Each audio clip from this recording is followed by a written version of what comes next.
प्यारे साथियों नमस्कार, स्वागत है आप सभी का आपके प्यारा सा यूट्यूब चैनल साइंस संग्रह पे। मैं आशा करता हूं कि आप सभी कोई मस्त होंगे। सो प्लीज़ हंसते रहिए, मुस्कुराते रहिए, स्वस्थ रहिए और खूब मन लगा करके पढ़ाई करते रहिए। जुड़ जाएंगे सभी बच्चे और एक बार बता देंगे कि क्या आप हमें अच्छे से सुन पा रहे हो, यस और नो। फटाफट से आ जाएंगे सभी बच्चे। गुड इवनिंग बच्चों, गुड इवनिंग।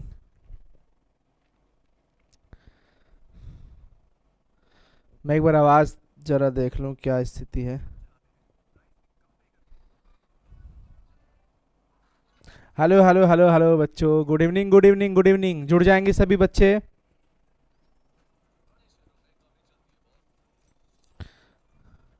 क्या आप हमें सुन पा रहे हैं अच्छे से? यस, बहुत सुंदर।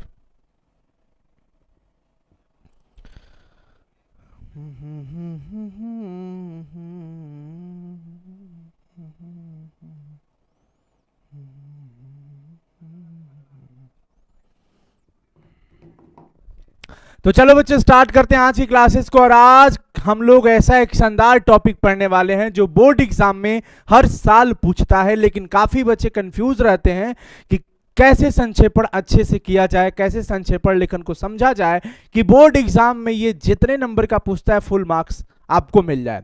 हालांकि ये 4 मार्क्स का पूछता है, 4 अंक का पूछता है, तो आपको कंप्लीटली 4 अंक मिल जाएंगे। कुछ बातों का ध्यान रखना होगा संक्षेपण लेखन के वक्त। एक सेकंड में थोड़ा फोन का वॉल्यूम कम कर लूं।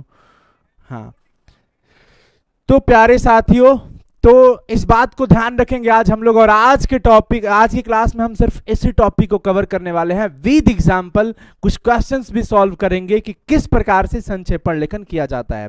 जी हाँ साथियों, स्वागत है आप सभी का आपके ही प्यारा सा यूट्यूब चैनल साइंस संग्रह में। तो चलिए स्टार्ट करते हैं। संक्षेपण क्या होता है, चीजों को समझते हैं। संक्षेपण नाम से ही आपको पता चलता है संक्षेप वर्ड होना। संक्षेप लिखा जा रहा है ना इसमें, संक्षेपण यानी कि संक्षेप, किसी भी पैसेज का, किसी भी उद्धरण का, किसी भी गद्यांश का मूल बातों को संक्षेप में लिख देना। आप कई बार पूरी समरी देखते हो, सॉरी पूरा डिटेलिंग पढ़ते हो। पढ़ने के बाद अगर मूल बात को एक्सप्रेस करना है, मूल बात को लिखना है संक्षेप में, वही तो संक्षेपण लेखन है। और यह एक कला है। लेखन हमेशा से कला मानी जाती है और कला ही है, चाहे वो पत्र लेखन हो, चाहे निबंध लेखन हो, चाहे अनुच्छेद लेखन हो, चाहे संक्षेपण लेखन हो।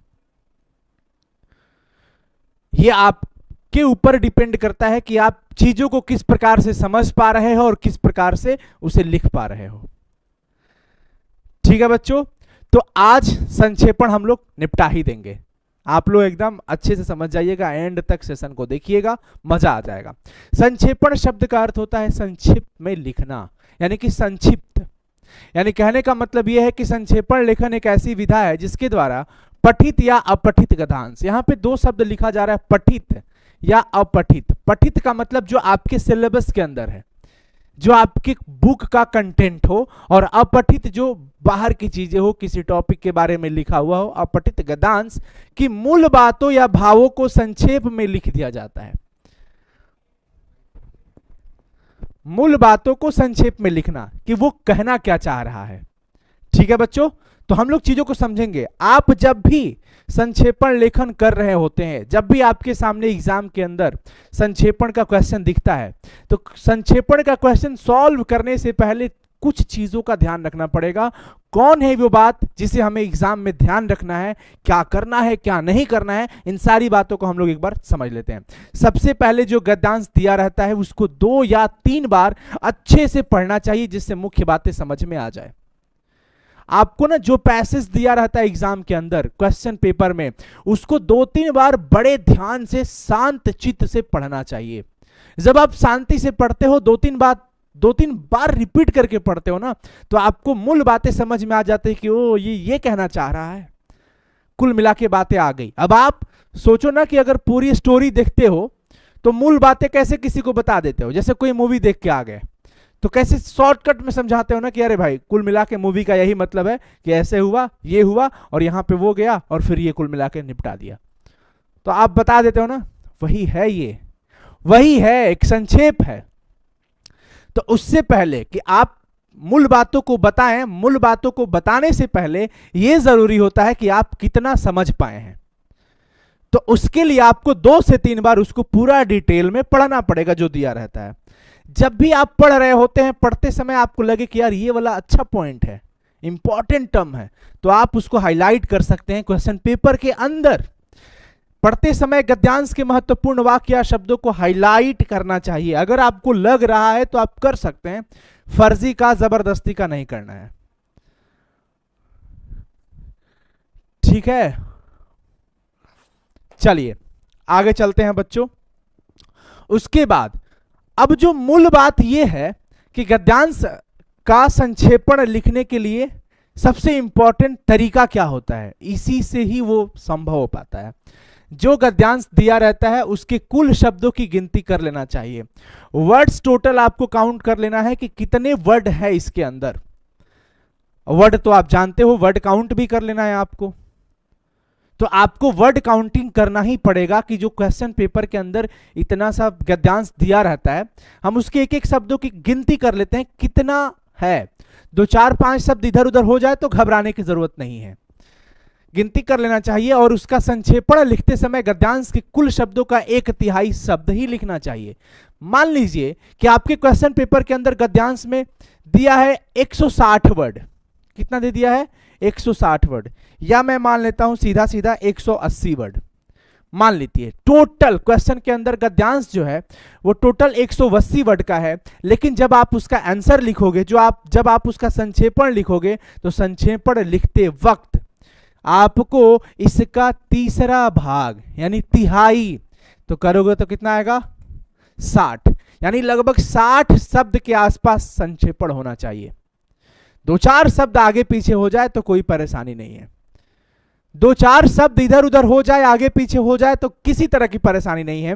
तो मूल बात यही है कि जब भी आप उसका आंसर लिखे, जब भी आप संक्षेपण लिखने जाते हैं मेरे दोस्त, तो आपको टोटल वर्ड का 1/3 ही लिखना होता है।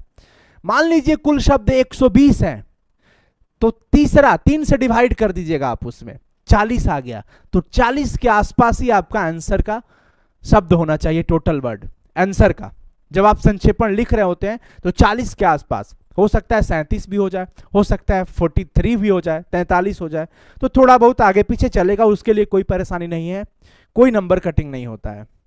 अगर 2-4 शब्द इधर उधर भी हो जाए तो कोई दिक्कत नहीं है। मैं पूर्णतः ये बात लिख दिया हूं, क्योंकि मैं पीडीएफ जब आपको टेलीग्राम पे शेयर करूंगा तो आपको हर एक चीजें समझ में आ जाए।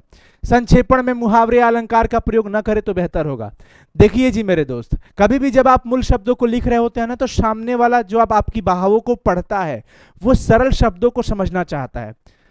अब आप उसमें ना अलंकार यूज ना करें, मुहावरे यूज करने से बचे, नहीं तो कई बार मुहावरे अलग मोड़ पे लेके चले जाते हैं और वो जटिल हो जाता है, कठिन हो जाता है, सरलता खत्म हो जाती है और भाव प्रकट नहीं हो पाता है जैसे होना चाहिए।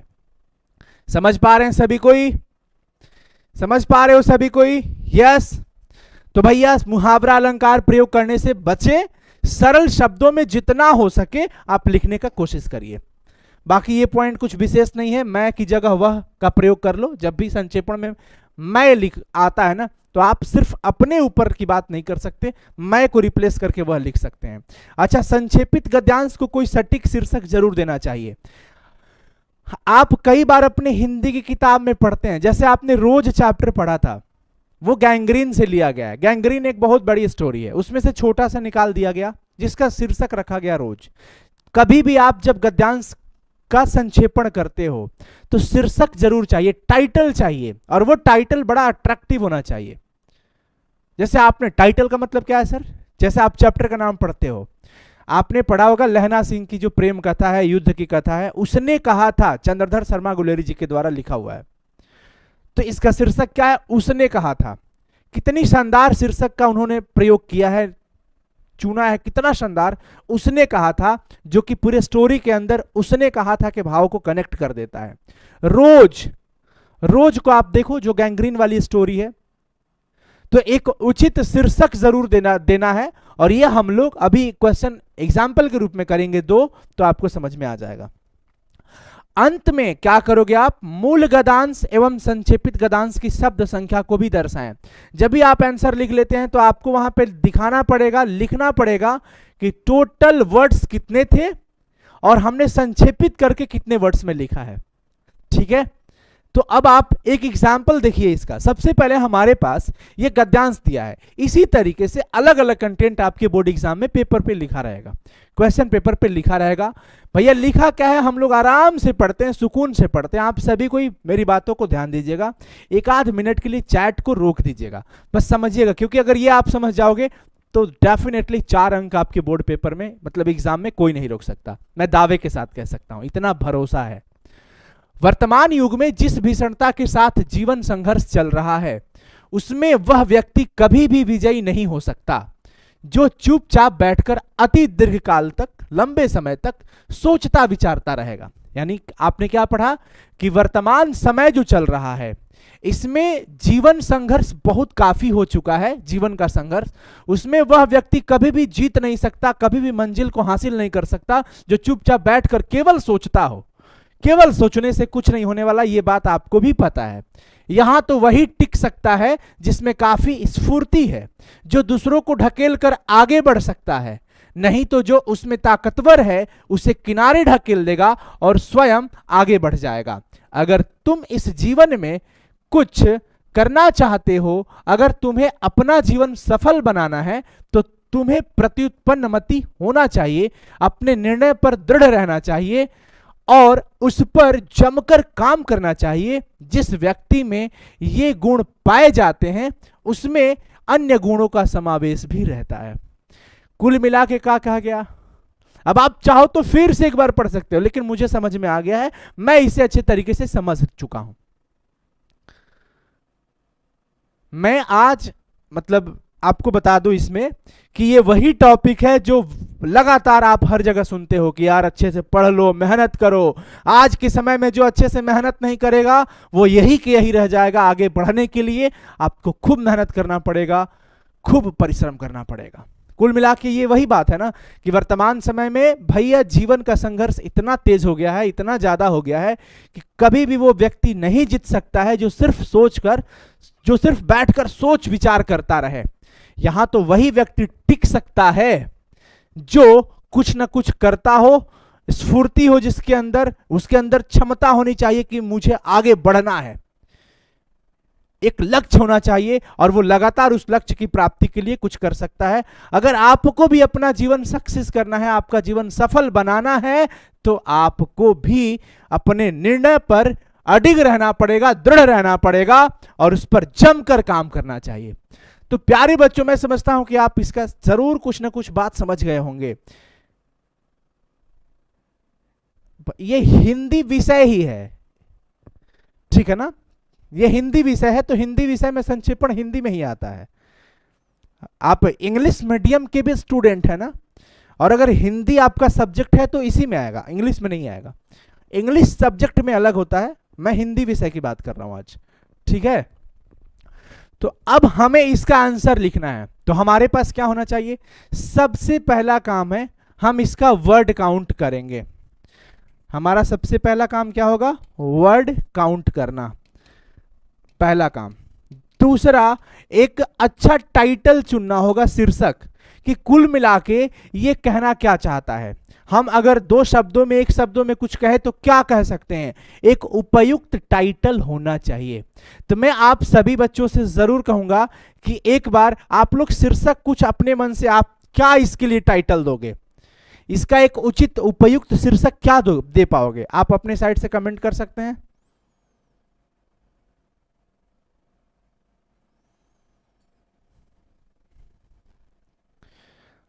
नहीं, यहां से प्रश्न नहीं आएगा, आंसर आपको इसी में से लिखना है।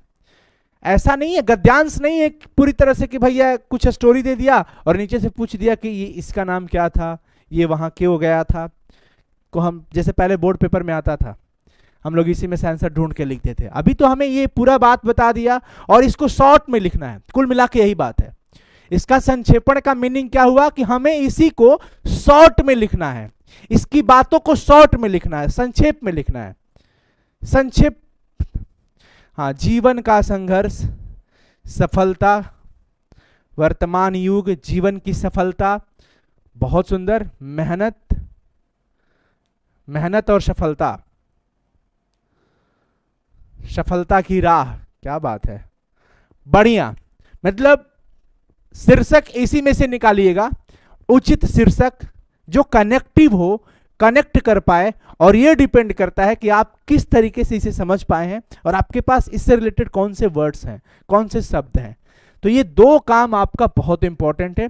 आप वर्ड काउंट कर लो, 1 2 3 4 5 6 7 दिस दैट दुनिया जहान आपके पास। आंसर राइटिंग में हम आपको बता दें कि शीर्षक जो है सफलता का रहस्य हमने दिया।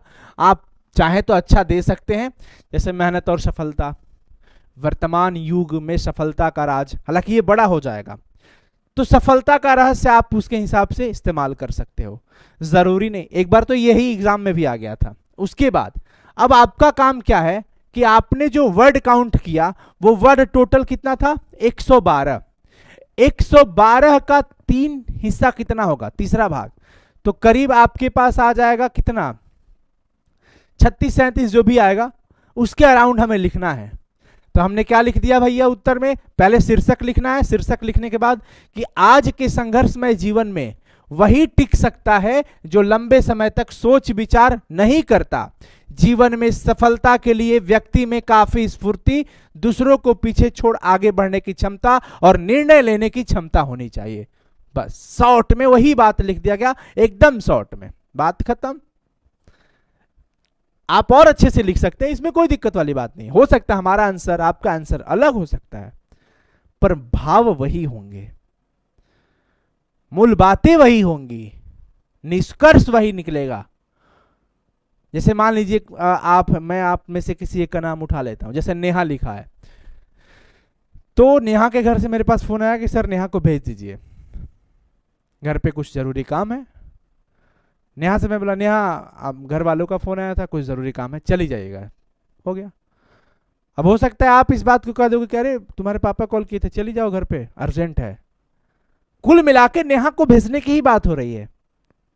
हाँ, हमारा कहने का लहजा अलग हुआ, आपका कहने का लहजा अलग हुआ, पर कुल मिला के भाव वही होगा, कुल मिला के मूल बातें वही निकलनी चाहिए। तो वही चीजें हैं बच्चों, तो आप लोग इसे शॉर्ट में लिखने का कोशिश करना। और 112 आपने कुल शब्द, अब जब आप इसको लिख लेते हो ना, तो सबसे नीचे आपको लिखना है मूल शब्द संख्या। मूल शब्द संख्या मतलब कि इसके टोटल कितने वर्ड्स थे, तो इसके टोटल वर्ड कितने थे, 112। तो हम यहां पे लिख देंगे मूल शब्द की संख्या कितनी हो गई, 112। लेकिन जो हमने आंसर में लिखा, शॉर्ट में जो लिखा, इसका वर्ड कितना है, तो लगभग 40। अब भैया 112 में 3 से हमने भाग दिया, 3 के 9, 3 7 21, लगभग 37 के आसपास, तो ये 40 हुआ। कोई परेशानी नहीं है, 3 4 5 वर्ड आगे पीछे हो सकता है, 3 4 5 वर्ड आगे पीछे हो सकता है भैया, इस बात से आप लोग थोड़ा भी परेशान मत होइएगा। हो सकता है आपका कंटेंट कुछ अलग हो, लेकिन कहने का मतलब क्या है कि बड़ी बातों को छोटे में बता देना है, संक्षेप में, यानी कि शॉर्ट में बताना है उसकी मूल बातों को, कि वो कहना क्या चाहता है। वो यही कहना चाहता है ना कि अगर आज आप कुछ करना चाहते हैं तो पहले तो निर्णय लेना सीखिए और खूब मेहनत करिए, अडिग रहिए अपने दृढ़ संकल्पों पर। आपके अंदर स्फूर्ति होनी चाहिए, निर्णय लेने की क्षमता होनी चाहिए। जो सोच विचार करेगा वो आज आगे नहीं बढ़ पाएगा। ध्यान रखना है कि भाव में इतना नहीं डूब जाना है कि पता चला इसका आधा वर्ड चला गया, 60-50 वर्ड चले गए, थोड़ा सा परेशानी की चीज है। फॉर्मेट होता है किसी भी चीज का, ये फॉर्मूला है संक्षेपण का कि नंबर ऑफ वर्ड्स टोटल गिन लो, शब्दों की संख्या, और उसमें 3 से डिवाइड कर दो, जो आएगा नंबर उसी के आसपास, उसी के इर्द गिर्द आपका आंसर का वर्ड्स होना चाहिए। ठीक है, आगे चले, एक एग्जाम्पल और देख लेते हैं कि भैया हमारा चरित्र ऐसा होना चाहिए कि जो दूसरों के लिए प्रेरणा का अजस्त्र स्रोत हो। हमारा चरित्र ऐसा होना चाहिए जिससे दूसरों को प्रेरणा मिले उससे। चरित्र ही वह सीढ़ी है जिस पर चढ़कर कोई भी व्यक्ति सच्चरित्र बन सकता है। छात्रों के लिए तो इसका महत्व और भी विशेष बढ़ जाता है, क्योंकि आज के ही बच्चे कल देश के कर्णधार बनेंगे और देश की भावी बागडोर संभालेंगे। अतः यह आवश्यक है कि हम बच्चों के चरित्र पर नजर रखना शुरू कर दें। अच्छे चरित्र वाले बन जाने से उनमें कई अच्छे अच्छे गुण समाविष्ट हो जाएंगे। ऐसे बच्चे, देखो थोड़ा बहुत बिंदु वगैरह का वो मिलेगा टाइपिंग एरर, ठीक है ना, तो मैं पहले बता दे रहा हूं आपको। अच्छे चरित्र वाले बन जाने से उनमें कई अच्छे अच्छे गुण समाविष्ट हो जाएंगे। ऐसे बच्चे सर्वत्र सभी जगहों पर प्रशंसा पाते हैं तथा दूसरों के लिए भी प्रेरक सिद्ध होते हैं। समझ गए ना, कैरेक्टर की बातें हैं। स्टूडेंट का चरित्र अच्छा होना चाहिए, इवन हर व्यक्ति का चरित्र अच्छा होना चाहिए। आपके चरित्र से किसी को ठेस नहीं पहुंचना चाहिए। आप चरित्रवान बनिए, आपकी हर जगह प्रशंसा होगी, आप जीवन में हमेशा आगे बढ़िएगा। देश की भावी बागडोर आप युवा संभालने वाले हो, आप विद्यार्थी, कल को देश का बागडोर अपने हाथ में कमान संभालने वाले हो। तो कुल मिला के हमें यानी कि पेरेंट्स लोगों का ये फर्ज बनता है कि वो अपने बच्चों के ऊपर नजर रखे, उनके कैरेक्टर पर, उनके संस्कार पर, उनके अनुशासन पर। आज बहुत ऐसे बच्चे हैं जो अपने माँ बाप को डांट देते हैं, माँ बाप की बात को नहीं सुनते हैं, शिक्षक की वैल्यू नहीं करते हैं, गुरु का वैल्यू नहीं करते हैं, अपने पेरेंट्स की मान आदर नहीं करते हैं, बड़ों को किसी तरह झिझक के बोल देते हैं और उनको लगता है कि वो खूब स्मार्ट हैं। अगर वो किसी को डांट डपट के बोल देते हैं मतलब वो बहुत अच्छे हैं, नहीं, इसका भोग आज नहीं तो कल आपके सामने मिलेगा। हर चीज को डांट के क्यों बोलना, बिना डांटे भी चीजों को कहा जाता है, कहा जा सकता है। अगर आपको आपके माँ बाप कुछ बता रहे हैं तो उनका एक कुछ विशेष अनुभव रहा होगा, तो आप सुनोगे क्यों नहीं। डांट के रिप्लाई करना जरूरी है क्या, डरा के रखना उनको जरूरी है क्या। जिसने हमें दुनिया दिखाया हम उनकी दुनिया दिखाने की बात करते हैं, हाँ? तो ये कुल मिला के वही बात आ जाता है बच्चों। अब आपको ना क्या काम करना है, शब्दों की संख्या, शब्द की संख्या, इसमें क्या करना है आपको, शब्दों की संख्या काउंट करना है और आपको ना एक शीर्षक अच्छा सा देना पड़ेगा, टाइटल देना पड़ेगा, एक बहुत अच्छा सा टाइटल देना पड़ेगा। चरित्र से रिलेटेड है, विद्यार्थी से रिलेटेड है, तो आप इसका आंसर में चरित्र का महत्व, शीर्षक हो गया चरित्र का महत्व, कि भैया अगर आपके पास चरित्र है तो आप दुनिया को जीत सकते हो, आप देश की कमान संभाल सकते हो, आपके हर जगह प्रशंसा होगी। बात यहां प्रशंसा की नहीं है, बात यहां यह है कि आप अन्य लोगों के लिए प्रेरणा का स्रोत बनेंगे। घर में एग्जाम्पल दिए जाएंगे, देख लो फलाने का बेटे का कितना अच्छा बच्चा है, कितनी अच्छी लड़की है उनकी, घर से 5 किलोमीटर दूर पैदल चल के जाती है क्लास, मजाल है किसी को कि कोई उसे छेड़ दे, अपने काम से जाती है, चुपचाप मुड़ी नीचे करके आती जाती है। ऐसे एग्जाम्पल आपको मिलने को सुनने को मिलता रहेगा, बराबर सुनने को मिलता है। देख लो फलाने का लड़का का, आज तक कभी सुने हो उसका किसी झगड़े में नाम आया है, कितना अच्छा लड़का है, मिलता है तो बड़े अच्छे से बात करता है, अपने माँ बाप की कदर करता है, चुपचाप पढ़ने जाता है और अपने पढ़ाई से मतलब रखता है, बाकी लड़कों से कोई मतलब नहीं रखता है जो फालतू होते हैं। इस तरीके का एग्जाम्पल आप सुनते हैं, यही प्रेरणा का स्रोत की बात होती है। जब आपकी बातें कहीं घर घर में चलने लगती है तो कहीं ना कहीं आप अच्छे कर रहे होते तब तो चलता है ना। तो कहीं ना कहीं चरित्र का महत्व है। आप और भी दे सकते हैं, विद्यार्थी और चरित्र, मतलब और भी, मैं ज्यादा टाइम नहीं लेना चाहता हूं इस पे, आप एग्जाम्पल अपना मतलब शीर्षक अच्छा दे सकते हो। चरित्र का महत्व बहुत पहले से ही है और हमेशा रहेगा। जरूरी नहीं है कि आज हम पढ़ रहे हैं तो हमारा चरित्र का महत्व है, ये वर्षों से, जब से मानव का जन्म हुआ होगा तब से ये चीजें हैं, समझ भले बाद में आया हो। आप देखते जाइए मर्यादा पुरुषोत्तम श्री राम जी को मर्यादा पुरुषोत्तम क्यों कहा गया, पूरी कहानी आपको पता है। क्योंकि चरित्र ही वह आधारशिला है जिस पर सच्चरित्र व्यक्तित्व का महल खड़ा हो सकता है। अच्छे चरित्र वालों की सर्वत्र पूजा और प्रशंसा होती है। बात खत्म। भैया टोटल शब्द कितने थे, 101 थे। कुल टोटल वर्ड कितना था बच्चों, टोटल वर्ड्स 101 था। हमें लिखना था तो 101 का हमने 3 करना था, तितीरी के 9 और तितीरी के 9, 33 के आसपास। लेकिन हमारा संक्षेपित जो हमने किया है ये 37 वर्ड में गया है। आप चाहे तो और कुछ आपका कंटेंट अलग हो सकता है, इसमें परेशान मत होइएगा, तो कोई दिक्कत नहीं है। लेकिन लास्ट में मतलब फॉर्मेट समझ गए ना, शीर्षक जरूर लिखना है, उसके बाद आपका कंटेंट लिखना है, उसी बातों को शॉर्ट में लिख देना है, और सबसे अंत में आपको 2 चीजें लिखना है, मूल शब्द संख्या टोटल कितना था और आपने संक्षेपित किया तो संक्षेपित किए गए शब्दों की संख्या कितनी थी यह आपको मेंशन करना पड़ेगा। तो मैं आशा करता हूं कि आप बहुत कुछ समझ गए होंगे। और बच्चों सैंपल पेपर के अंदर, मॉडल पेपर के अंदर कई सारे ऐसे क्वेश्चन मिलेंगे तो हम आपको प्रैक्टिस भी कराएंगे, वैसे आप भी प्रैक्टिस कर लीजिएगा। मूल बातें आपको समझ में आ गया कि संक्षेपण करते वक्त हमें क्या क्या ध्यान रखना चाहिए, किस प्रकार से संक्षेपण करना चाहिए। मैं आशा करता हूं कि आप सभी को ये वीडियो जरूर अच्छा लगा होगा, ये सेशन अच्छा लगा होगा। तो प्लीज कमेंट सेक्शन में कमेंट जरूर करिएगा। आप बहुत कंजूसी करते हैं कमेंट करने में, बहुत कंजूसी करते हैं आप लोग। ठीक है बच्चों, तो ओ मित्रा ओ यारा यारी तोड़ के मत जाना, मैंने जग छोड़ा तू मुझको छोड़ के मत जाना। तो कमेंट सेक्शन में कमेंट करके ही जाना। और वीडियो अच्छा लगे तो अपने सभी दोस्तों साथी के साथ जरूर शेयर करें। और इसका कंप्लीट पीडीएफ लेने के लिए टेलीग्राम ज्वाइन करें। टेलीग्राम पे हमारा चैनल का नाम है साइंस संग्रह, लेकिन कई सारे साइंस संग्रह के ग्रुप्स बने हुए हैं। वहाँ बच्चे, दुनिया भर के बच्चे अपने खुद से बना रहे हैं। लेकिन ऑफिशियली जहाँ पर ये आपको मिलेगा, जो हमारा ऑफिशियल टेलीग्राम चैनल है, उसका लिंक डिस्क्रिप्शन में दिया गया है। डिस्क्रिप्शन पे क्लिक करोगे, वहाँ पे टेलीग्राम का लिंक होगा, वहाँ से आप जुड़ सकते हैं। ऑल द वेरी बेस्ट साथियों, नमस्कार, धन्यवाद। फिर मुलाकात होगी आप सबके साथ। आप प्रतिदिन खूब मेहनत करिए, जीवन में मेहनत ही आपको आपके मंजिल तक लेके जाएगा।